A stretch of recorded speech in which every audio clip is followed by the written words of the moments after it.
"Step away from the firing line, old man." Gunnery Sergeant Ray Miller did not raise his voice. He did not need to. The words carried clearly across the dry desert heat, past the rows of sandbags, the carbon fiber tripods, and the long line of $20,000 precision rifles resting silently in their mounts. Dean Peters stopped walking. He was 82 years old. Thin, weathered, with a straight back that 82 winters had not managed to bend. He wore washed-out denim jeans, a faded gray work shirt buttoned straight to the throat, and an olive field jacket with both elbows worn down to the threading. His hands were thick and scarred, the skin tanned like harness leather, the fingernails cut short and clean. There was no gold on his wrist. No embroidered veteran caps with bright gold lettering. No combat ribbons pinned to his collar. Just an old man standing behind an active Marine Corps firing point, where no civilian was permitted to stand. Sergeant Miller walked over, the dry gravel crushing under his combat boots. He was 34, broad-shouldered, wearing a clean digital uniform and an attitude built on 12 years of modern tactical training. "This is an active live-fire range. Pops. You cannot just wander through that gate." Dean did not back away. He did not look at the sergeant's rank insignia. Instead, his pale blue eyes looked past the firing point, staring out across the valley. 1,700 yards away, sitting against the pale yellow face of the canyon, was a single white steel silhouette. 3 high-end precision rifles had fired 4 strings each. 12 shots total. 12 misses.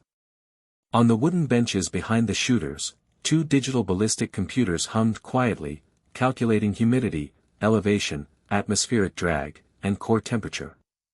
Beside them, a state-of-the-art ultrasonic wind sensor displayed neat green digits on a glass screen. Every piece of equipment was calibrated down to the 3rd decimal place. And none of it had put a single bullet on that steel plate. Dean looked at the range markers. The first orange windsock, 50 yards from the concrete floor, leaned softly to the right. The second flag, down in the middle wash at 800 yards, pulled hard to the left. And the small rag tied beside the distant silhouette, was hanging completely limp against its pole. Dean watched the heavy heat rising off the valley floor, then the jagged mouth of the rocky canyon, and finally the target. "The wind is lying to you," Dean said softly. Miller let out a short, irritated breath. "We have Doppler radar and satellite feeds. We know what the wind is doing." Dean shook his head once. "No. You know what the little screen says. That is not the same thing." 2 young scout snipers, lying prone behind their rifles, stopped working their bolts and turned around. Miller folded his arms over his chest, stepping directly between Dean and the firing line. "And I suppose an 82-year-old grandfather has a better firing solution than the United States Marine Corps." Dean looked down at his own worn boots. "I did not say I had a solution. I said you are shooting at ghosts." Miller's face hardened. "You need to turn around and walk back down that road. This is not a tourist spot." Dean reached his left hand down to the canvas roll he had been carrying under his arm. He laid it down on the edge of the wooden bench. Slowly, with long, steady fingers, he untied the leather cord holding the canvas together. Miller stepped forward to stop him. "Hey! Do not open that here." The canvas fell open. The whole range seemed to catch its breath. Resting on the rough cloth was an old wooden rifle. A Remington Model 700 action set inside a dark, heavy walnut stock. The bluing on the barrel was nearly gone, rubbed silver by decades of sweat and salt. The glass in the fixed-power green anodized scope looked clear as fresh water. And right beside the bolt release, carved deep into the dense wood, was a jagged, blackened scar. Miller stopped mid-step. His eyes widened slightly as he looked at the receiver. "That is an original M40.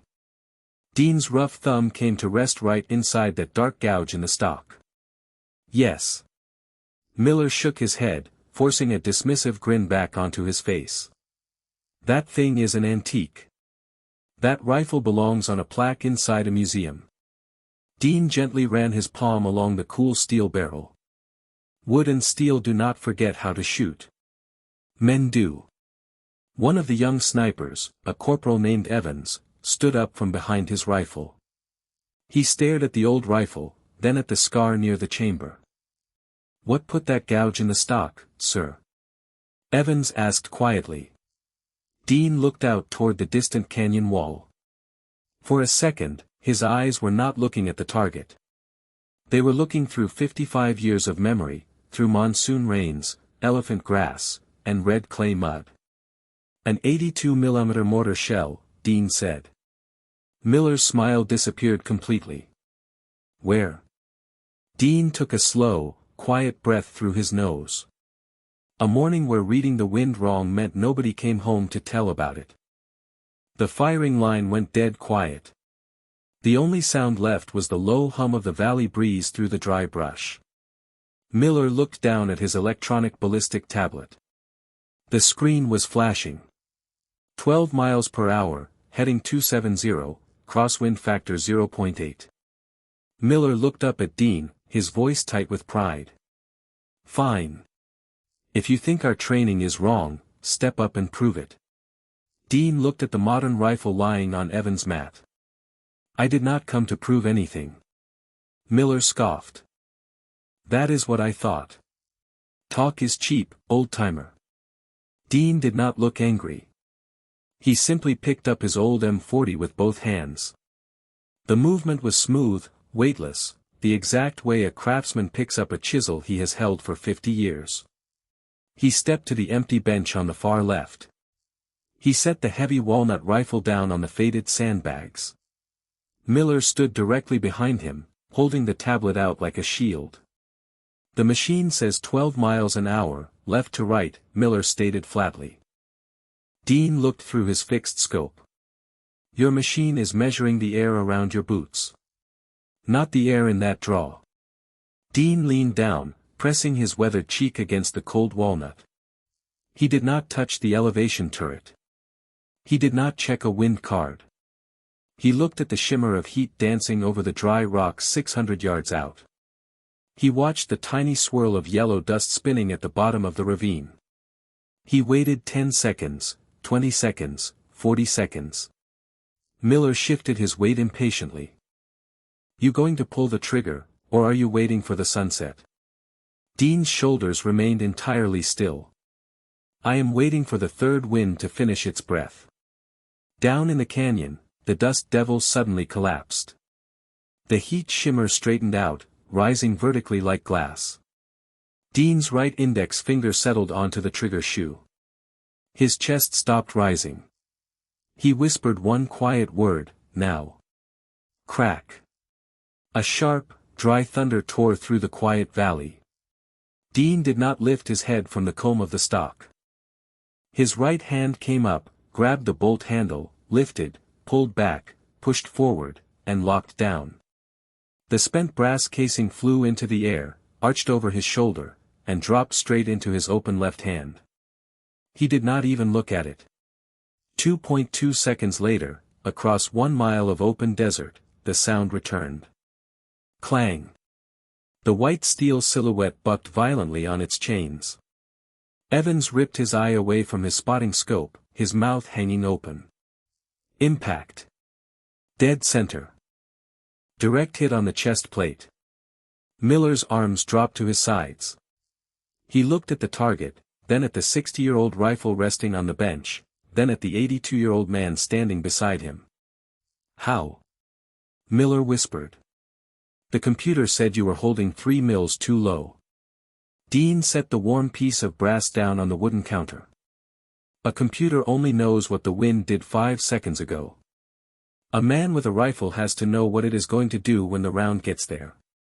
Before Miller could answer, a sudden high-pitched whine came from the main range console. The electronic weather tower flickered once, twice, and the main screen went black. The backup power unit sparked under the bench, and the digital telemetry system died completely. The range safety officer threw his hands up in frustration. Power surge from the main line. All downrange sensors are dead. Miller stood in the center of the bay, looking at his squad of young Marines. The laptops were blank. The wind meters were dark.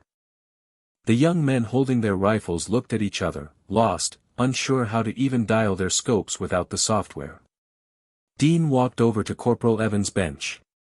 He picked up a simple black grease pencil from the notebook rack. He flipped Evans' paper target card over, and drew 3 simple, heavy lines on the back. Line 1 for the firing bench, line 2 for the rock shelf, line 3 for the ravine. The first wind pushes you left, Dean said, his voice calm and steady. The second pulls you right. The ravine swallows the bottom of your arc. He handed the pencil to Evans. Hold your crosshair 2 inches off the right shoulder, and trust your eyes. Miller stepped forward, his voice lacking any of its earlier sharp arrogance. Evans. Step down. We do not fire without active sensor data. Dean turned to Miller.